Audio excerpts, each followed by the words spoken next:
मनन कुमारिया आइए लिखिए हो गया गजल।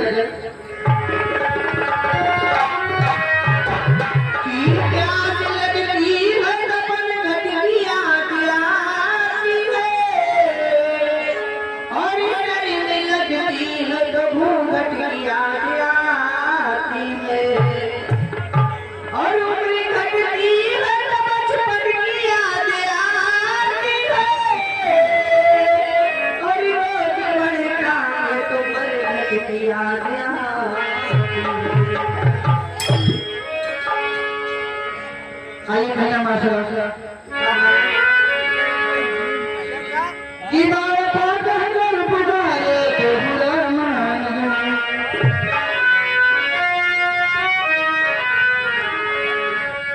कि आने सामने आए तो बुरा मान गए कि हर रात रबती दीवानी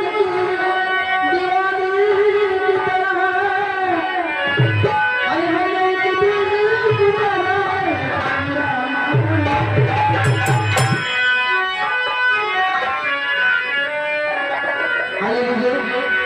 मैं मरना चाहती हूँ।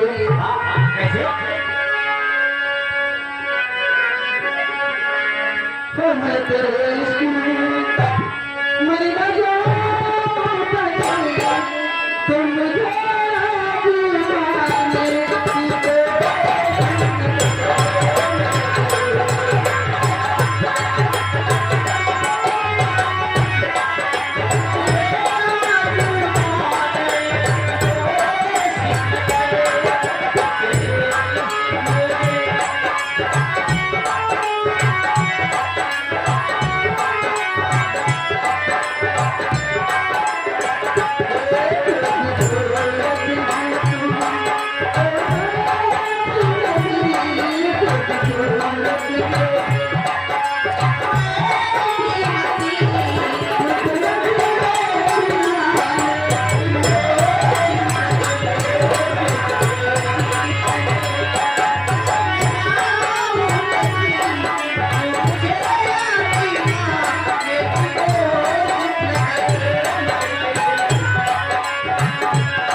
याद करा दहिया परिवार वालों का कब बात न दूसरे होई सोना ये मन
ये बैठा है गमछा बिछाई थी।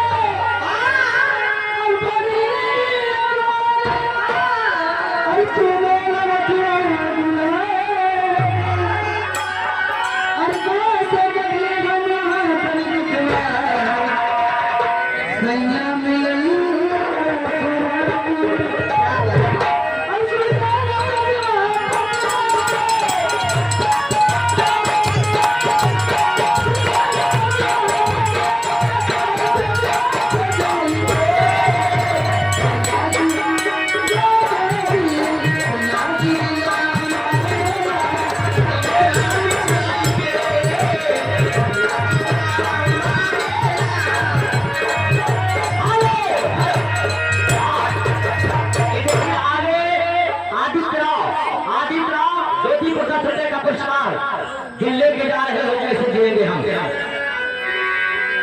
अरे दिल लेके जा रहे हो कैसे देंगे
मनसारा नारो सी मरी आधा है 10 रुपए का पुरस्कार पानी का गाड़ी भैया मेरा हल्का भगवान और भैया